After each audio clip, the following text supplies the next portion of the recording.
my schoolmates have an unhealthy diet, especially at school, and now 23% of them are overweight and or obese. And so one less sugary drink at my school may mean one friend less, or two or three, at risk of cavities or diabetes. And if we're served less foods high in saturated fats, sugar and sodium, it may reduce our risk from obesity, heart disease and high blood pressure. The solution is simple, right? Act now. Let's get unhealthy foods and beverages out of our schools. A message from the Heart Foundation of Jamaica and partners.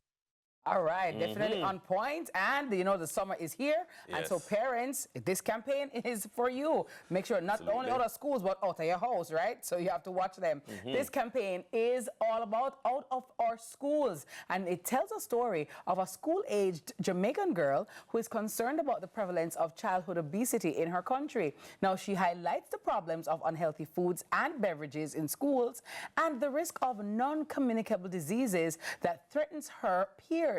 She then challenges policymakers, parents, guardians, and the entire Jamaica to collectively address the problem by supporting and implementing a strong national school nutrition policy. Well, you don't have to take my word for it. Joining us this morning to shine the spotlight on this campaign is Advocacy Officer of Global Health Advocacy Project at the Heart Foundation of Jamaica, Rosanna Pike. Welcome to Sunrise. Rosanna. How are you? Rosanna, Hosanna. Lovely. Now, this is very timely, and of course, normally you wouldn't think Jamaicans would be promoting, you know, a project or a campaign like this. What has caused the shift, Rosanna? So really and truly, what we're seeing is, you know, obesity, it's not just what we call a regular non-communicable disease, right? So what we're seeing now is that it's, well, global authorities like the World Health Organization or PAHO, they have now termed it as a pandemic, because you really realize that it's not just affecting, you know, certain populations, but on a global scale, all countries are being affected by obesity. And what we're seeing now is that our children, especially, you know, under 18 years, they are now being plagued by obesity and related non-communicable diseases. So as you see there in that ad, her name is Sharon, and she's, you know, highlighting the concerns that, hey, listen, in the school food environment right now, it's not an ideal setting, and my peers are, you know, over-consuming ultra-processed products and sugary drinks, and because of that, they're becoming now overweight and obese, as the statistics are showing. So we need to do something about it. Rosanna, I find it important because, for two reasons. If we're saying the government needs to do something to control these things, well, where the government is not in your house. The government is not in your community in that sort of a way, but the government does run the education system. And so while you're in the care of the state, they should be offering you healthy options. And also, if I am doing the right things at home, I shouldn't be sending my kids out into a school environment that offers them all the things that I'm trying to get you to not eat at home. Curbing those, you know, habits that you've instilled. And that's why we say, you know, it's a collective, as you said, a collective approach, a whole of society approach. Because, yes, it all starts in the home. So those habits that parents try to instill in their children. I mean, remember, school is where they spend most of their days, and of course where they eat a large portion of their meals, and we have to remember those the less vulnerable, that's where they look forward to for breakfast, then there's lunch, and then most of them, that's where they get their dinner, because you know, mommy or daddy can't provide, you know, a nutritious meal for them, so that's where they look forward to most of their meals from school feeding programs. So that is why we're, you know, calling on the government and, you know, major stakeholders to say, hey, play your part and try to, you know,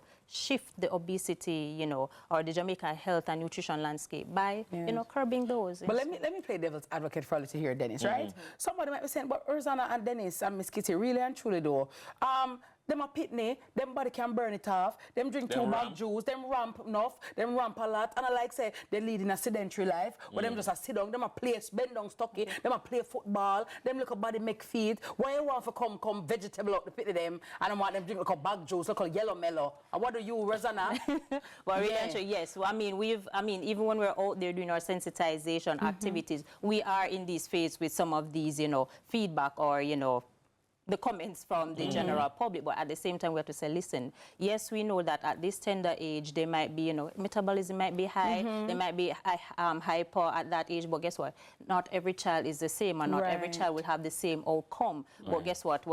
It's best to ensure that you instill those healthy lifestyle and eating habits from a tender age, because guess what? A healthy child will most likely turn out to be a healthy adult. So if they're eating unhealthy now, then those habits or practices will definitely carry on into adulthood. And if they're not seeing the effects now, then later on in life, that's when you'll be seeing. Because guess what? It might not be costly now to buy, you know, the sweet snacks or the sugary drinks, but guess what? Later on, you might be paying the cost in medical bills, prescriptions, you know, doctor's visits, agitation and stuff like that. Exactly, the repercussions. So, but Rosanna, what are they to eat then? All right, so they're taking out whatever you're taking out. So what are they going to eat? Rosanna, that's the 8-year-old Rosanna. I want my KFC, I want my patty, and I want my twist donut and my banana chips, Rosanna. And that's the thing, it is not technical, right? So even at home, parents, listen, remember, a child's world revolves around fun. So even if it's a case where you say, all right, I want to cut down on the sugary drinks for them. Hear what? I want to get her to drink more water, and I know she like fancy things. Let me buy a nice water bottle and get it bedazzled or customized with my daughter's name.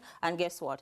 Cut up some, she likes melon or some piece of pineapple and ginger, make some infused water. So as I say, try to find appealing and attractive ways. They don't like the vegetables and everything. Try to cut them up in shapes, right, that will appeal to them. Because as I say, they eat with their eyes. They like fun things, right? You know, blend out the vegetable. When you're making a mac and cheese, baked mac and cheese, blend out the vegetable in the sauce. It's concealed, they won't know. And they're eating it and they're getting the nutritional benefits. But what are the school canteens supposed to be putting in there that's the healthier option? So that's where the policy comes in, because, you know, it's an initiative between both the Ministries of Health and Wellness and Education and Youth. So what it does, it provides that kind of guiding framework for school meals as coupled with physical activity. So mandatory physical activity breaks plus standards for the meal. So it's not like they're saying, hey, you must give the children fruits and vegetables, but there are standards to guide them, and they get training as well. How receptive are the schools to this? Because I've been hearing about this for quite some time now, and we all are living in the world, and we understand childhood obesity, we understand about non-communicable diseases, right?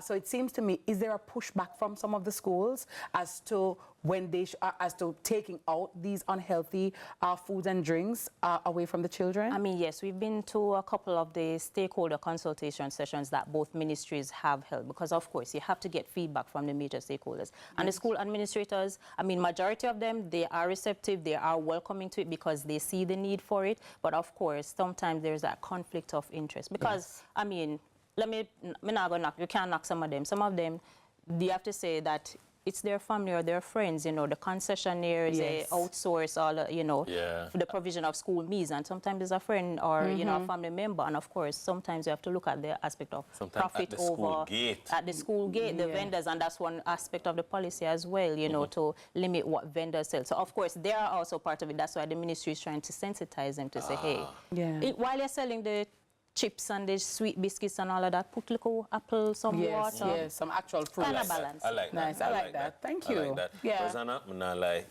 you earn your money to the camera. You're joking with the question, but you're just bat. I mean, being out there, you're used to it, and I mean, Jamaicans, you have to know to kind of nip them. Yes, you know your work, you know your work, you know your work. But Rosanna, boss, pay her, please. Pay her. Yes, she earn her money, yes. Our guest, Rosanna Pike, Advocacy Officer of the Global Health Advocacy Project there at the Heart Foundation of Jamaica. Law and Order JA is up on the other side of the break. You definitely need to check out this segment. I know, that's right. We're going to ask some questions. Thank you so much. Did you know that many of my schoolmates have an unhealthy diet, especially at school? And now 23% of them are overweight and or obese? And so one less sugary drink at my school may mean one friend less, or 2 or 3, at risk of cavities or diabetes. And if we're served less foods high in saturated fats, sugar and sodium, it may reduce our risk from obesity, heart disease and high blood pressure. The solution is simple, right? Act now. Let's get unhealthy foods and beverages out of our schools. A message from the Heart Foundation of Jamaica.